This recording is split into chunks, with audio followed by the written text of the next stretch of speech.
ವಿವಾದಾತ್ಮಕ ಹೇಳಿಕೆಗಳ ಮೂಲಕನೇ ಸದಾ ಲೈಮ್ಲೈಟ್ ನಲ್ಲಿರುವಂತಹ ಸಂಸದ ಅನಂತಕುಮಾರ್ ಹೆಗಡೆ ಈಗ ಮತ್ತೊಮ್ಮೆ ನಾಲಿಗೆ ಹರಿಬಿಟ್ಟಿರುವಂತಹ ವಿಚಾರ ಗೊತ್ತಾಗ್ತಾ ಇದೆ.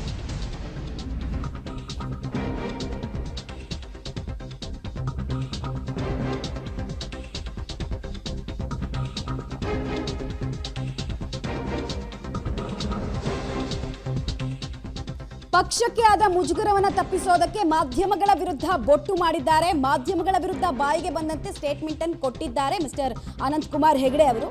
ಆನೆ ಹೋಗಿದ್ದೇ ದಾರಿ ಎಂಬಂತೆ ನಾವಿರಬೇಕು, ಯಾರು ಏನ್ ಬೇಕಾದ್ರೂ ಒದರಾಡ್ಲಿ, ಸಾಮಾಜಿಕ ಜಾಲತಾಣದಲ್ಲಿ ಬೇಕಾದಷ್ಟು ಚರ್ಚೆ ಆಗಲಿ, ಆನೆ ನಡೀತಾ ಇದ್ರೆ ನಾಯಿಗಳು ಬೊಗಳ್ತಾ ಇರುತ್ತೆ ಅಂತ ಸಂಸದರು ಸ್ಟೇಟ್ಮೆಂಟ್ ಅನ್ನು ಕೊಟ್ಟಿದ್ದಾರೆ. ಅವ್ರಿಗವ್ರೆ ಆನೆ ಅಂತ ಅಂದ್ಕೊಂಡಿದ್ದಾರಲ್ಲ, ಇಷ್ಟು ವರ್ಷದ ನಂತರ ಕೂಡ ಹಾಗೆ ಅಂದ್ಕೊಂಡಿದ್ದಾರಲ್ಲ, ಭ್ರಮೆಯಲ್ಲಿದ್ದಾರಲ್ಲ, ಅದೇ ಖುಷಿ ನಮಗೆ ನೋಡ್ಬಿಟ್ಟು.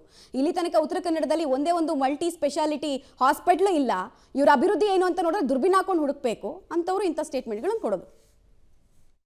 ನೋಡಿ ಓಟ್ ಹಾಕ್ಲಿಲ್ಲ, ನನ್ನ ಮುಖ ನೋಡಿ ಓಟ್ ಹಾಕ್ಲಿಲ್ಲ, ಬದಲಾಗಿ ನೀವು ಹೋಗಿ ಮನೆಯಿಂದ ಕರ್ಕೊಂಬಂದು ಓಟ್ ಹಾಕ್ಸಿದಿರಿ.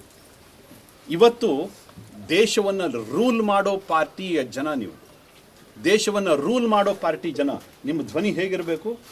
ಅವನು ಹಾಗಂದ, ಈ ಪೇಪರ್ನಲ್ಲಿ ಹಾಗೆ ಬಂತು, ಬೇಕಾದು ಒದರಾಡ್ಕೊಂಡು ಹೋಗ್ಲಿರಿ, ಆದ್ರೆ ಲೀಡರ್ಶಿಪ್ ಅಲಗಾಡಬಾರ್ದು. ಯಾವತ್ತೂ ಕೂಡ ಲೀಡರ್ಶಿಪ್ ಅಲಗಾಡಬಾರ್ದು. ಯಾರ್ಯಾರೋ ಏನೇನೋ ಹೇಳ್ತಾರೆ, ತಿಂಗಳುಗಟ್ಟಲೆ ಇವತ್ತು ಪತ್ರಿಕೆಯಲ್ಲಿ ಬರಿತಾ ಇರ್ತಾರೆ, ಪೇಪರ್ನಲ್ಲಿ ಹಾಗೆ ಬರುತ್ತೆ, ವಾಟ್ಸಪ್ನಲ್ಲಿ ಹೀಗೆ ಬರುತ್ತೆ, ಗ್ರೂಪ್ನಲ್ಲಿ ಹಿಂಗೆ ಚರ್ಚೆ ಮಾಡ್ತಾ ಇದ್ರೆ, ಆನೆ ಹೋಗ್ತಾ ಇದ್ರೆ ನಾಯಿ ಬೊಗಳ್ಳೇಬೇಕು ಕಣ್ರಿ.